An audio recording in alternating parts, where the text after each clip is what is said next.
So it's time for another sprint zone. It's been a while, but most of that was because of the weather or the routes were closed or I just didn't get around to making a video. So we changed the route a little bit, but we're going to get to Prospect in the same manner. So here we are going to the construction zone. There's Michael there coasting back, people pointing out stuff. There's Isla up there, Don Doherty, it looks like Dean, and maybe Tony up front. Pretty much sticking to the shoulder the way we should be. And in a few weeks, all of this construction will be over and we'll have a nicer shoulder coming into this section. So here's where we're trying to control the lane. Up front, like Tony's over a little bit to the right. I'm always a big fan of, like Marcelo's doing here, just take the lane and to make certain that no cars are going to try to do something like stupid and pass us here. In this case, looking back, there's like nobody back there, but definitely the guy up front should be setting the lead there and making certain that the lane is controlled. It's not as horrible in this case because like the riders on the way back, they can assume that responsibility, but like in this zone where it is really sketchy and tight, no car should be passing. We definitely want to control the lane and make certain that no car or even motorcycle for that matter even thinks about passing because honestly, it's not going to really buy them anything. Maybe 2 seconds or so. And I like to ask people, so what are you going to do with those 2 seconds that you saved momentarily? And most times, by the time people are done with their drive, that 2 seconds has been sucked up by some red light somewhere, and basically all they did is just endanger the safety of the group, for their own impatience. Somehow, maybe not thinking that it has an effect, or they think that the effect is much greater. So looking back at the group, we're controlling the lane, pretty much a nice straight single file. Got Tony way up front, we can't see. Dean's up there, and Isla's up there, and we're just heading into what would be the beginning of the old official sprint zone. It's kind of unfortunate that we had to change the route a little bit. It makes it a little bit sketchier with all this traffic, or potential traffic. So now this is the beginning of the sprint zone. Normally we'd be coming in from the right up there and then making the right-hand turn, but this time we'll be going straight. And let the party begin. Pretty good stop, probably because there was traffic. And then for some reason with cyclists, and I don't get this, if they see a stop sign, they are perfectly happy to blow through it. But if somehow LEDs are attached to it and it's hung in the sky, something about those LEDs makes them pretty much always stop. And at least the people in my group, they seem to always have some reverence for a light emitting diode or group versus a static sign. Don't get it, it's psychological, but the behavior, in fact, should be the same. But I digress. So we're into the sprint zone, and we're really not working that hard yet. I think it's Tony or Dean up front setting some tempo. And as we had agreed before, there's no real reason to be attacking so early. It's also to be noted that it's a little cold out, and nobody's really wanting to do something. So Isla makes the signal to come up with her like right hand. Honestly, I'm not a big fan of people taking their hands off the handlebars to tell people that. It's okay to point stuff out, but simply changing your line from seasoned cyclists, they should know that you are letting them come through, or a flick of the elbow would be better. Notice that pro cyclists never take their hands off to wave people through. It's always a flick of the elbow. It's a lot more efficient and a lot safer. And I seem to recall earlier, like maybe last year, one of our riders took his hands off and almost went down because he wasn't in great control. So I think it's a bad habit. A lot of people do it. I mean, in a scale of 1 to 10, it's probably like a 2 as far as badness because people have, but it's just a pet peeve of mine. So there we are, still ramming and a thumping. And It's pretty much status quo. We see Scott there. We see Tony off a little bit to the, his right shoulder. Um, Probably trying to get a good view there. I'm trying to remember where the wind was on this day because it's been a while since I've actually looked at this. But I'm thinking that it was more like a pretty much straight headwind direct on. So people should be like in line. But it's okay to bleed off energy. And I do it all the time. If I want a better view and I don't need to be sitting in, safety will dictate that I'll just sit off and burn 5 watts or so. Because in the great scheme of things, it isn't going to matter and I'm going to get a better workout. The thing is, I have to worry about is making that a habit. So here's that sketchy corner that people are concerned about. Really, it's not that bad for people at this level of cycling. And as I recall, there was a little bit of sand up here, gravel, and people are pointing that out. So nicely done. I'm hanging back here just for like safety reasons because there's really no reason to be there. There's Scott coming up along me alongside on the left. I guess he wanted to go around. I guess he didn't think I was going to close his gap or whatever. But he wasted a lot of energy doing that instead of just sitting in behind me. And that's one of the things, right? When you're riding with people and you know who these people are, there's really no reason to waste energy if you know the big men are going to do something, especially if you're not actually like one of them. So Don's up front. I believe it's like his first sprint zone, and I had counseled him as to like what actually happens here, but he is happy to take the lead. And I'm not really feeling that great today. I think I had done a ride the night before and squats and all that body leg stuff the day before. So I'm like, 80% and just happy to get a good workout here. Marcelo sitting in, looking good. We see, and everybody pretty much is in tow at this point, at least everybody who's anybody. And the first selection has already been made. So we got Dean back there, Michael in with the big men for maybe the first time in a long time. We got Tony, and then we got Scott, and everybody is hanging in pretty nicely. Not a tremendous amount of watts being thrown down, but still, it's an honest pace. So I think Don is up front, probably doing the whole puppy paws thing, which obviously a banned UCI and maybe ACA position also, but we will allow it here since he's up front, and we're not going to be that pedantic. Still looking behind, everybody's in tow, and here is when Dean makes his move. So Dean accelerates really hard, and people are going to start to go. So I thought about covering this, but as soon as I saw Don go to cover it, I'm like, all right, I'll let just Don bring him back in. No need for me to pull stuff in, but you could see like over 500 watts, and let's see what that has done to the rabble. Yep, initially Marcelo shelled, Tony shelled, Michael shelled. And I'm not quite certain what's happening here. The camera might be making the distance look a little further than it actually is, but since Marcelo wasn't able to close the gap, he should have probably pulled over and let Tony do it or something like that.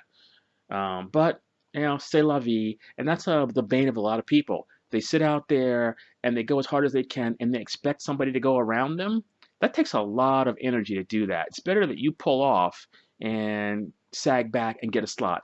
So anyway, Dean went super hard, and I was like into the red zone here. In fact, I was thinking to myself, I didn't even want to go with Dean's little attack because I knew Dean was going to like die.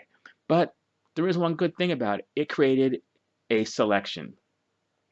So I'm up front, not feeling all that great, but still putting in a little bit of wattage, trying to keep myself honest and make for a good workout. And especially if Dean was going to, exert all that energy to create a selection, I don't want, people just coming back to us because it gives them a false sense of security that they can bring the big men back. And the last thing I need is people having confidence. Yeah. So I'll digress about the confidence thing just a little bit. If some of these people had a little more confidence, they would be riding up more with the big men and throwing down more effort most of the time. So all the guys that are behind, they are perfectly capable of holding the pace that we're holding right now. Just they don't have the ability to accelerate, and it's how they train. They don't train the big explosive muscles. They're happy sitting in, and they're not that cognizant of what's going on, and so this is what's happening. So Don and I are up front, and as you can see my wattage, maybe low twos, like high ones, just like nothing great, because I'm kind of tired here. And there's really no sense battling this out with Don, since he's done the lion's share of the work. Very nice pointing out stuff, and so I'm happy to sit in. And the wattage looks pretty good here, high 100s, 200, and I settled in, and life is pretty good. Looking back, we can see that the rabble is far behind and we gain some distance here. But it looks like they may be starting to pull us back. And the reason for that is probably because, well, I know Don's going pretty hard up there. When I took my pull, if I was my normal self, I'd have probably been throwing down another 20 or 30 watts. But I was a little tired from the workout the day before. So it looks like the final selection has been made at this point. Don working really hard up front, and even me sitting in, the wattage are in the 200s. And when he stands, we're talking 300 here, or maybe, 370, a little for a period in there. So there's a lot of work being done. And I suspect that this is going to keep anybody from coming back and catching us. So Don slides back, and yeah, you know, there's nobody back there. And it looks like a successful, I'm going to get at least second on this one. Don's going to get first, but I'm not even going to fight, Don and sprint around, because that's like a Cat 5 move.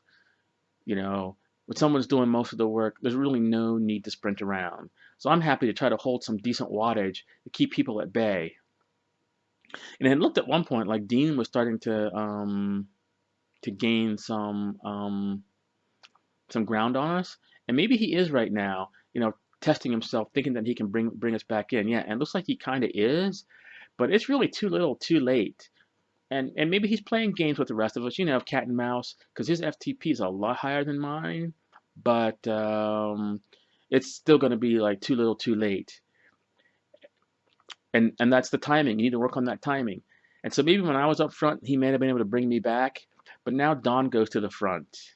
And the fresh engine taking over, this is pretty much assuring that we're going to do it. So Don's in the puppy paws position, which is super efficient. If you ever look at your wattage, if you can do that, your speed just goes up for the same wattage, probably another, I'll make up a number now, maybe 2 miles an hour, which means the people chasing have to be even that more efficient. And I know how strong Don is. We've raced together on the Zwift Brack series earlier this year. It was the virtual series that the ACA had put on, and Don can like throw it down. So there's no way. And in the real world, him able to do this probably makes him a little bit stronger than I am, and definitely able to go faster. In the Zwift series, I think sometimes I beat him, sometimes he beat me, just depended on the course. I think on the hillier courses, at least I was a little bit lighter back then, maybe like 7 pounds lighter. Yeah, I was able to like do some damage. Yep, and looking back, yep, Dean and Tony and everybody caught out, and victory will be ours. So this might be a lesson in how not to do it. That being said, like everybody has like different goals for what they want here. But given how far, how fast and how long it looked like they were trying to stay with this, just that little acceleration that Dean was able to put on, this is what separates the people that race from the people who don't. I used to love crits, being fast twitch, and I have the ability to like punch it for short amounts of time, which really helps me during the mountain bike season too. Those short little punchy climbs where you gotta throw down 6, 7, 800 watts. Yeah, and it definitely helps in these scenarios. So Don and I winding down, calling it good on this one, congratulating each other. Life was good here, and that we won on the day. So we're gonna make the turnaround here. There's no cars coming at this time. I'll digress. A lot of times people turn around here and there's cars left, right, back, and they turn in front of cars. I think it's really bad behavior, because you really shouldn't be doing that kind of thing, and it confuses cars. If more cyclists could put themselves in the empathetic position of what a car is seeing, and someone in a car who is not a cyclist, and they see people just pointing and turning in the middle of the road, they're probably thinking, WTF? and they're equating us with some of those scofflaw cyclists that ride on the sidewalk up the wrong side of the road, because this behavior is just as confusing. I'm a big fan of erring on the side of caution versus, you know, behavior which I think isn't all that safe. Anyway, so we're heading back. Like normally this section is the recovery. So we're kind of chilling. And the rules for the group so that people don't get dropped was to turn around before they see the group, because they're going to have to chase. And even if we're doing a pedestrian easy pace for the rest of us, let's just say 100, 120 watts, it is going to take some time for these people to like bring us back. And you can look back here, right? Even though like Isla and Tony and those guys turned around um, shortly after we passed them, look at the gap that we have already. And I really wasn't aware that it was this much of a gap. I was just kind of pedaling up here and figuring they would catch up. I mean, it is a no drop ride, so this is a good thing. But I would like to see people turn around ahead of time. You know, it should be that you earn the right to go all the way to the end if you're pushing hard. Otherwise, we have to kind of soft pedal more than what we would like. But I mean, it's not a big thing, right? But it's what we used to do. And since I hadn't realized it, Dean had actually come to the front at some point and said, "Hey, dude, do you know how far back these people are?" And I'm like, "Oh, yeah, maybe we need to wait." Um, yeah, I guess it's better than them like turning around early and then making us chase.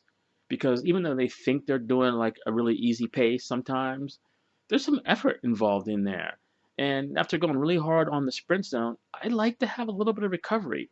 Dig deep and then recover. Otherwise, you know, if I'm already gassed and trying to chase these people down, it's a different type of workout. But you can see how pedestrian it is here. You know, Dean and Scott just like, kind of just soft pedaling. Got Don Doherty up there, And I think this is when maybe Dean tells us that there are folks behind and we need to chill or some such. Um, Even though we were kind of chilling before. But you can see what happens. Maybe I'll have to like, oh, and there goes Marcelo, slight yellow line variation. I guess after he's caught up. Maybe a breach of etiquette, going to the front after you catch up. But he likes to work hard all the time. Um, so that's cool. But it definitely influences the group. So we got Isla and Tony bringing up the rear here, chatting and taking it easy. Isla pushing the big cadence. Um, so the recovery has pretty much happened now. And it's going to be on to, I believe, like sprint zone number 2 after a while. So normally this video, I only cover the first sprint zone, but I just feel like rambling on for a while, so I will. So there's Tony back there, and he's a teammate, rides for Old School Industries, but he'll be leaving our team, for the next season, looking for glory on another team, which is okay. I do like the OSI kits, especially with the pink. The 2022 version is like sick with a lot of yellow, so I'll be really happy when the new kit day comes. So people still relaxing on this section, and people get an idea what the flavor of the ride is. It's not like the TTH ride or the Store of War ride, where it's like the gas is like always being pressed by somebody. Somebody is always feeling good. And in this case, we like to just chill for a little bit and have a couple of basic intervals, which goes a long way for one's fitness. A long way for one's fitness. In fact, people probably don't even realize what this is actually doing for them, except for those who have chosen not to participate, for safety reasons, which, is a couple of riders that definitely feel that way, that that last contest of speed there, so to speak, was in fact less safe than the normal procession that occurs, the double pace line or whatever.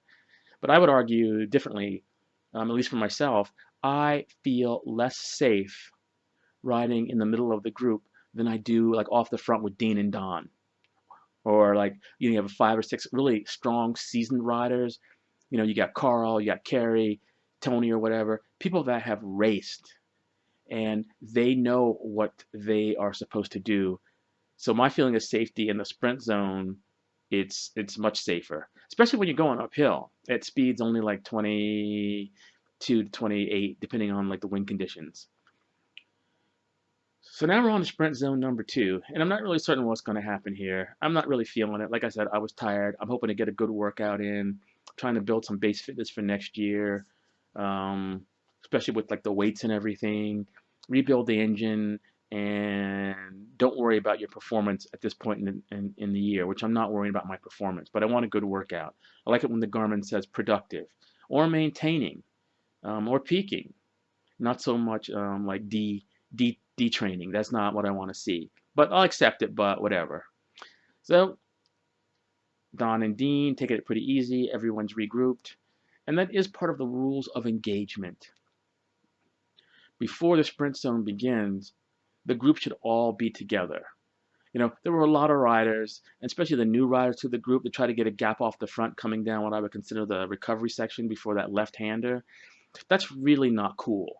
You know, if your whole thing is to win, well, go ahead and do that. That's what your ego demands. But it's really much more fun to be in the mix and to drop your friends or co-riders legitimately, to test your mettle, to see if you could sit on the wheel of Dean or Byron or Matthew Michaels, you know, the big men.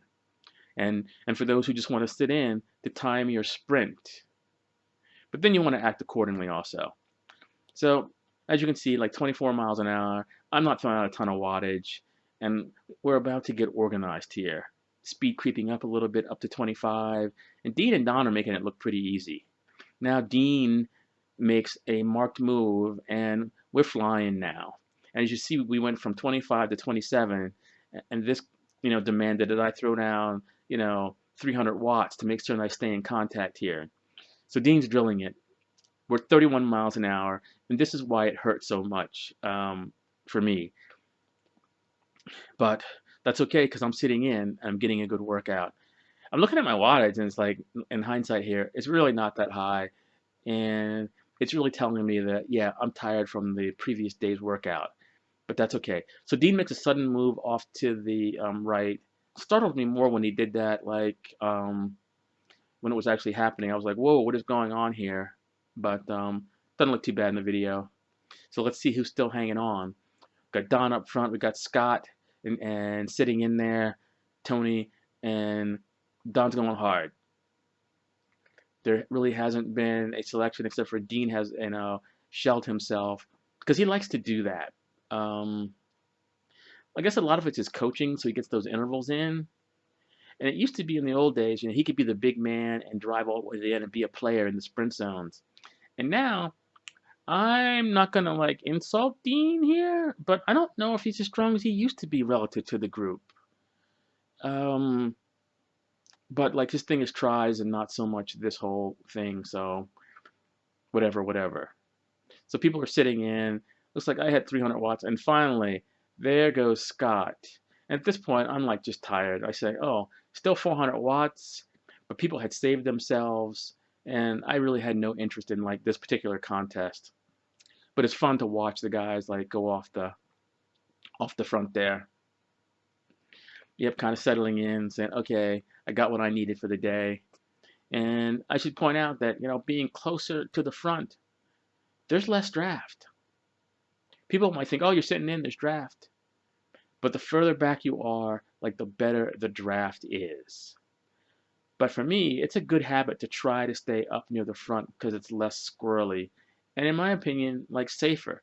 Like when you have like one or two riders, it's only one or two riders that could crash in front of you versus a bunch of people that can't.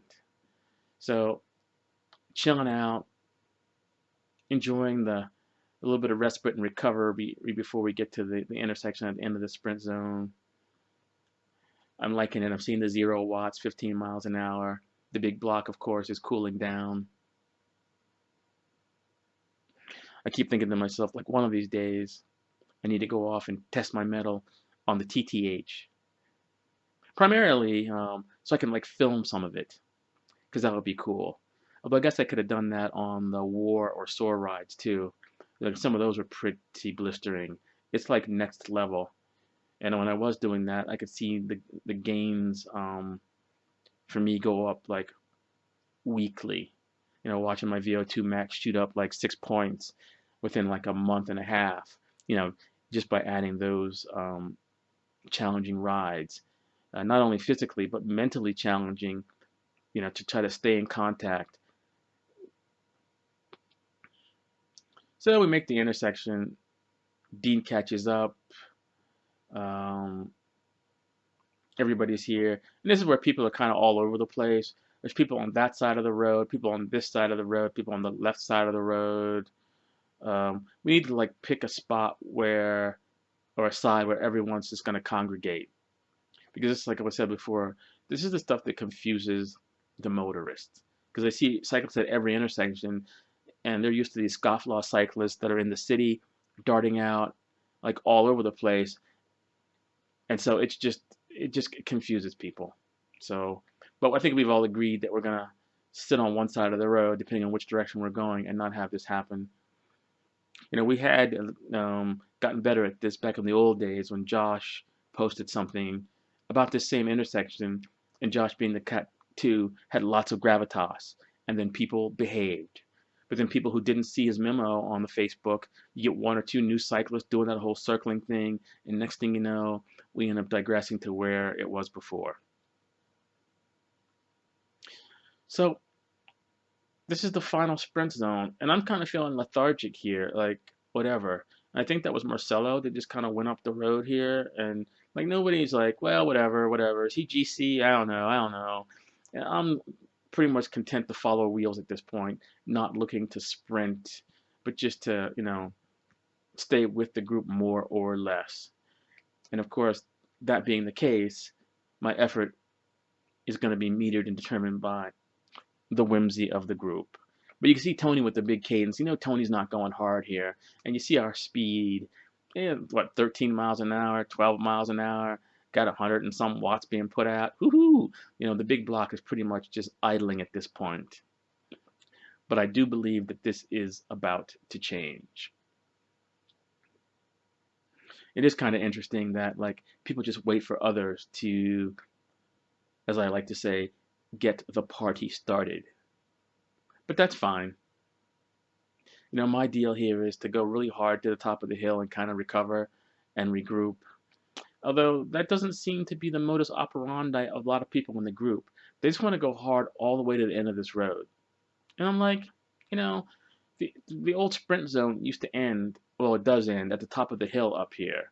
So I'd kind of shut it down and regroup. But I might have to rethink that and just push over. Okay, so Tony's obviously gone, and there goes Don, and it's like, okay, it's time to go. Everybody else back here, we got Rob, we got Scott, they see a sense of urgency, and when Dean goes, it's time to go.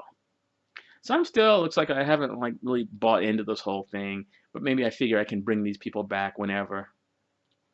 I think I was having a little chat with Isla about something. In fact, yeah, I think I was, when I decided that there was a sense of urgency and, as Thundar the Barbarian would say, enough talk. Which I say often, because when it's go time, it's go time. So at this point, I've resigned myself. I'm not going to chase these guys down, but I'm going to keep some good tempo. And as luck would have it, looks like they slowed down a little bit, and then I start to bring them in. Even with the modest amount of wattage that obviously I'm throwing down here, like 200 watts, 240, that's not a shit ton of watts. Now into the 300, 340, and that's enough for me to almost make contact with them. But like I said, I was kind of tired, so I wasn't really invested in making certain that I caught them. Looks like Tony went a little too hard too early, or he got out of whatever he wanted, so that was cool. So I'm just kind of hanging back, still putting out some good wattage. Want to make it to the top of the hill. Not certain who got this sprint zone since it's like, one of the minor ones, and not everyone was invested from the start. But it's a good workout to, go hard to the top of this little riser, and for a lot of folks to go over the top really hard also. Yeah, maybe I'll just start doing that. But it seems like on this one, there's lots of room for separation. And unless there's somebody with a strong hand on the till, the group seems to like not wait when they get into 10 minutes. They just kind of keep going. Maybe that's part of what's left over from the Friday ride. In the Friday format is second half of the ride basically run what you brung, but the first half people stay together. Anyway, it looks like a good time was had by all. And that's enough of my rambling. Yeah, I probably have more tape on the second video that I didn't download, but whatever. About a half an hour of me rambling on is all you really need to hear. Peace.